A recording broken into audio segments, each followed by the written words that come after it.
These young Kenyans have turned out for a concert aimed at getting them out to vote. The country's biggest music acts are there, and it's all fronted by a comedy group called REDYKYULASS.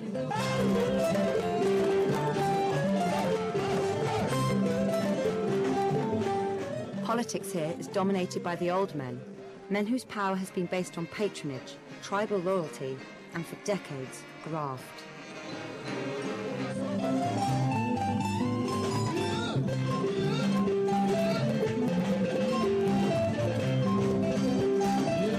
With an election looming, these comedians are determined to bring a fresh generation into Kenyan politics, using something you don't hear much in the offices of the political class: laughter.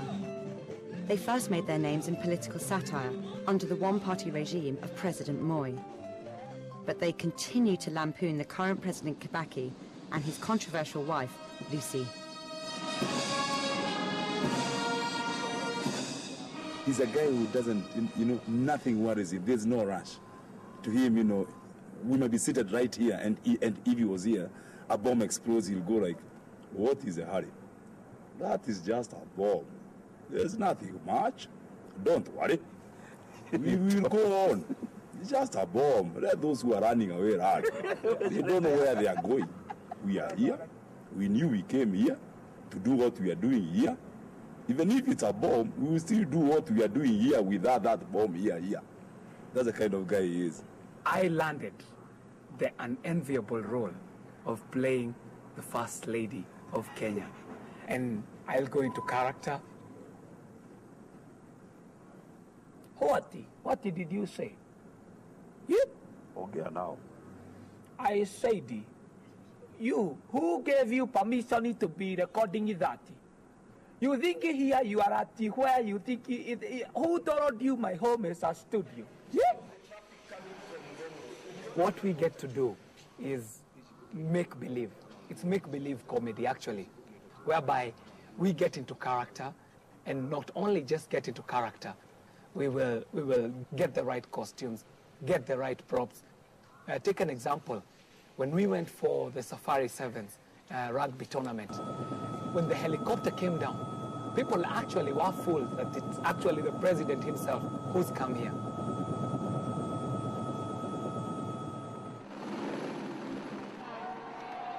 This is the spoof that helped make ridiculous household names in Kenya, momentarily fooling the crowd and the press into thinking they were the real thing. I want to hear all the rugby fans say, oh yeah! Yeah!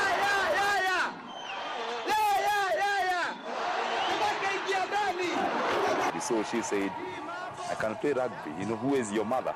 He's trying to encourage the Kenyan team. This is how to play rugby. So she took them and made a try with Walter, which the crowd liked. The guys who watched on the TV liked. She didn't like it.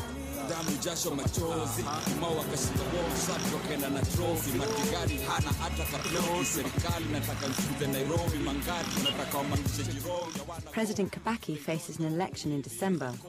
He was elected on a tide of hope in 2002, and he's still popular.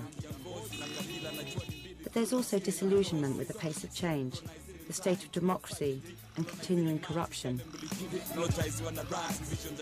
Young Kenyans speak of feeling stuck. We've been out there talking to young Kenyans, just asking them, realize that you need to vote, because by voting, you're putting in power the person who's going to be making decisions about your life today and tomorrow in the future. Even you, even you, you can be an MP. Your vote is your power. Your vote is your power. Unaweza, jaribu bahati yako. Vijana Tugutuke.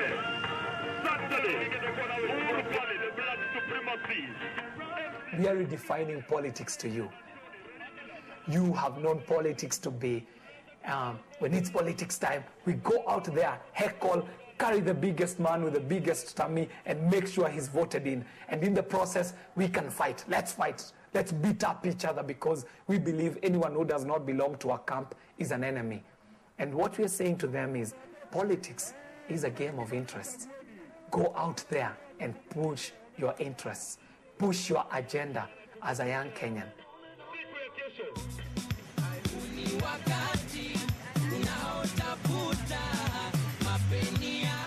The men who work Nairobi's ever-present minibuses are the kind of people Ridiculous have to reach. Yes, I work here as a graffiti artist. Basically what we do, a guy comes with matatu, the minibuses. We do some decorations for him. He pays us. Then that's how we earn our living mostly. I have a voter's card, but I had a problem during the previous election because I couldn't vote. Though I had the voter's card, but my name wasn't on the register. I don't know why. I don't know what happened that time around. This time around, I have to vote. Even though it's going to be a one vote, it still can make a difference. So I'll have to vote. Definitely I have to vote. Kenya has to change. It has to change. But the change itself, it's hard to come by because the same guys were in the office previously, the same guys who want to be voted in again. When they get in the power, they turn back to the old ways. They have to bribe some of the younger guys to vote for them. So corruption starts with them, they now translate to the other guys. So if change has to come, we have to change everything else, from the high office until down. So we should not be recycling the politicians or the ministers. We should be getting some new guys, some new young guys, or some guys who have never been there. At least we can give them a shot at that time. Kenya down. Proud to be Kenyan.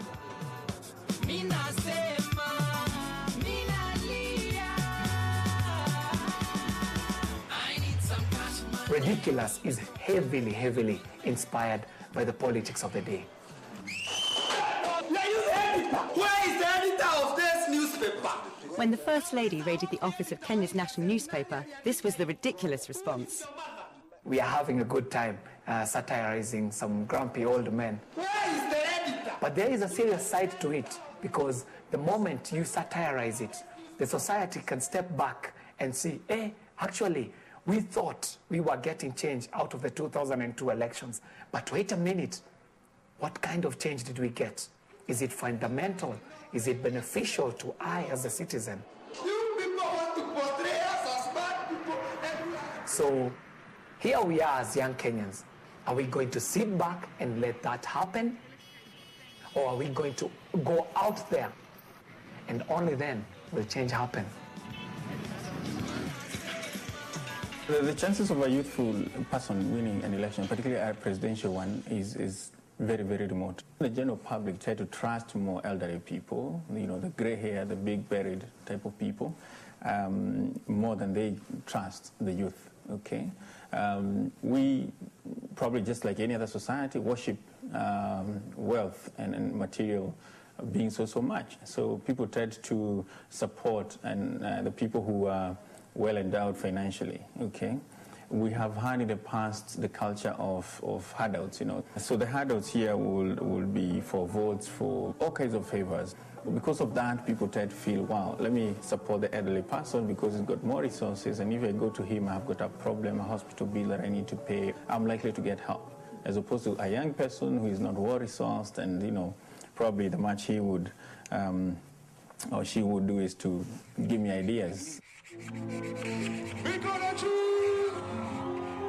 We're gonna choose. This is Nameless. One of the artists will be performing, and basically the youth laughing. We'll be going for the concert. We have to vote. We have to be there. We have to support our guys. We have to support our people, kabisa.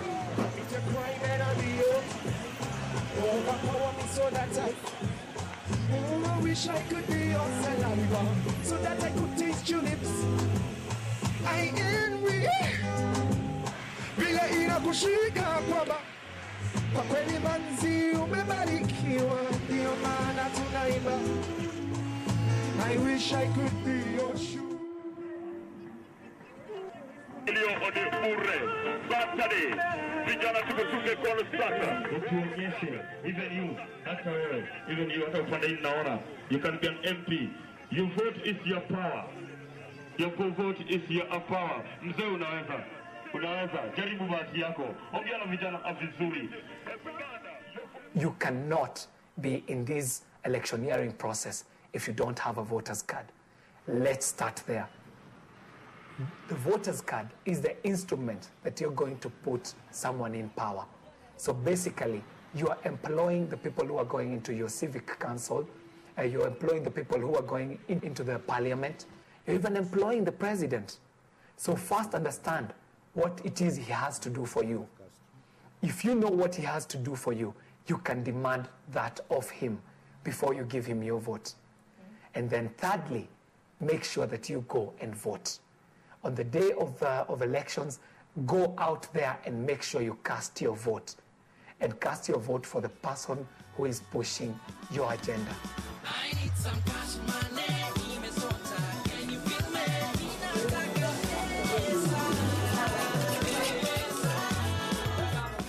Anne and Jerry makes the equivalent of £37 a month braiding hair in a local market.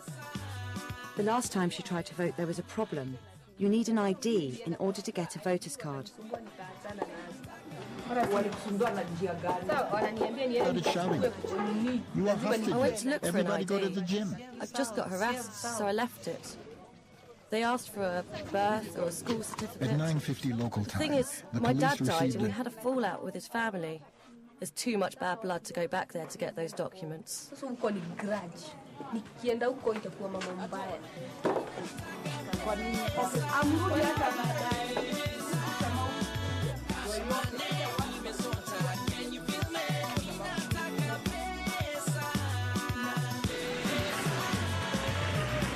Out of 33 million Kenyans, only 6 million voted in the last general election. Statistics are telling us that there are over 17 million young Kenyans who are eligible to vote. To register as a voter, you need an ID card. But not all of the 17 million have an ID card. Their voice can make the difference.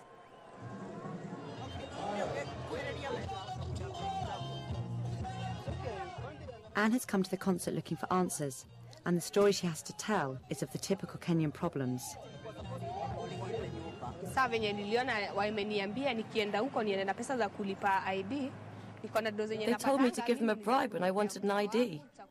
But I have rent to pay and a child to look after, so I left it. Where are the ones we voted for who were to fight for us? The helpless. Nikasema sawa. Na sasa hii sinanga ID mpaka wa sasa hivi.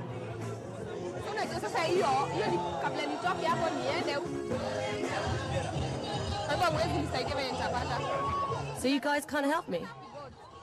I want to vote. I can't vote empty-handed.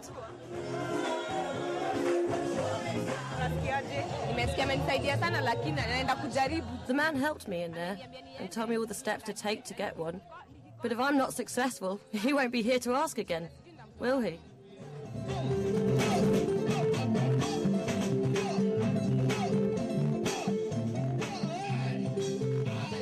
I think what makes Ridiculous special is that Ridiculous have been at the forefront of increasing democratic space for a lot of Kenyans. I think Ridiculous has smashed all the taboos and the beliefs and the mystique and whatever it was that surrounds the politics. I remember the former president saying very many times that I know what is best for you as your president. And, you know, they rubbished all that.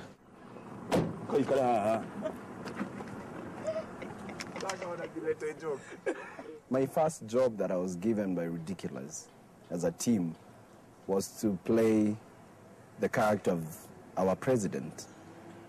Former president. Former president.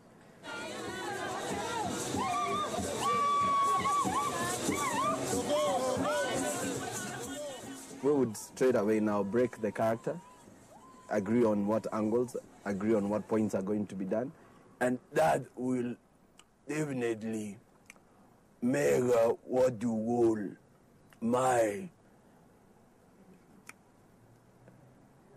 The president has difficulty in thinking ahead, so you kind of get stuck.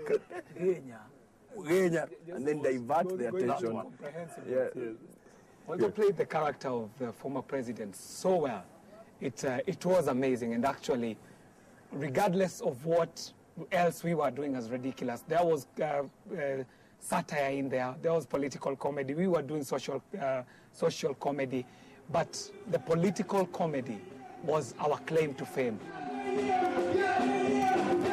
He played it so well that today there are small kids in Kenya who can never quite draw the line between the former president and Walter. Na hiyo Vijana DJ hiyo CD tuanguke ndombolo hapa. Who is imitating who? There is a question right now on radio, running on radio, where one kid says that their favorite politician in Kenya is President Moi because he dances dombolo. But the president has never danced. Walter danced on Ridiculous. But to this kid, Walter was the president.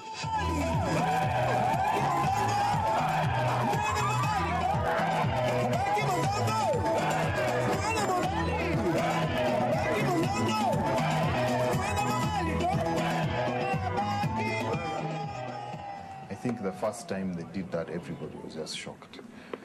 How can they do that? You know, for the life of me, I cannot believe that they did that unchallenged for as long as they did. But there are people who are watching it out there critically. And it was at a time where you would not even be caught in public talking openly or criticizing the president. You had to be careful. If somebody had you mention, you know, the president's name adversely, so to speak, you could get into all sorts of trouble. And that was the general fear amongst everybody. And I think that was the biggest pull for Ridiculous on TV, that, you know, they came out and they helped us as a nation to confront our fears. I guess the biggest learning that we've got as a team, and for anyone who wants to do something, is staying focused to your laid out objective, which was to entertain. We never performed for any political function. It was all about entertainment. Yeah. Our own lawyers told us, actually, we've gone through the laws. There's no way you can take a comedian seriously. The guy is a registered comedian. How can you go to court and say, seriously, that would be a skit. That this comedian did that? That would be the best skit. So I think legally we were fine, and we are still fine. People thought, if Ridiculous can get Moi dancing dombolo, this is a new era. We can now actually openly talk about the president. They made Kenyans laugh about these things, and after laughing about this thing, you actually sit back and think about it and say, what the hell, I can do something about this, you know. So as much as we have comedy or skits on the leaders, it actually is a reflection of what the Kenyan society is today, because these leaders actually did not elect themselves. So you're throwing it back at Kenyans and telling them, hey, look at the leaders you're electing into office. The one and only Jua Kale! Aye, aye, aye! The concert is the high point of an 18-month campaign, which has covered all parts of the country. But there's an edge to this. It's more than entertainment. The banner says, wake up, it's your time. What Ridiculous did to Moi, they could do to the present crop of Kenya's leaders.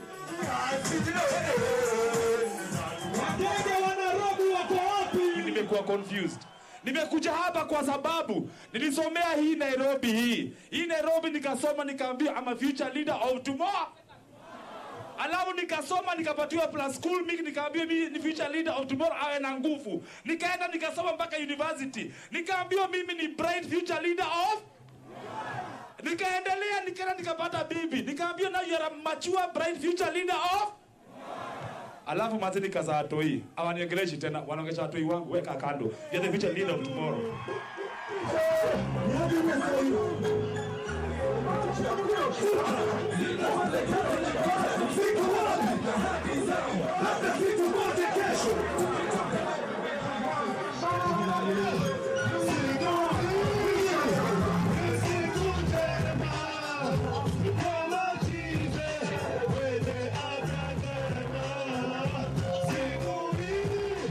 The comedians, the DJs and the rappers Speak for a generation that want to see change happen fast. And this is the thing they're going to use to make it happen. A voting card. Tumechoka na wazee babu, ni kura yako ndio fimbo yako, usiwe mnyonge. 1, 2, 3, 4. Sweetie, sweetie banana, sweetie banana. The concerts have been a massive success. Youth voter registration is up in the areas where the campaign has been.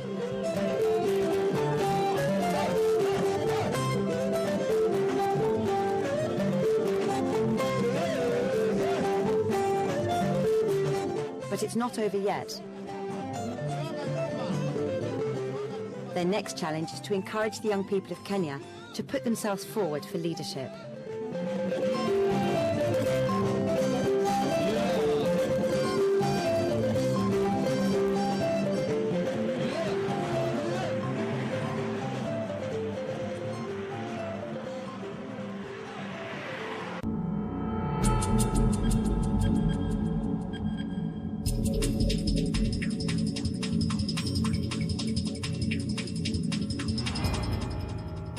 Below catwalk, is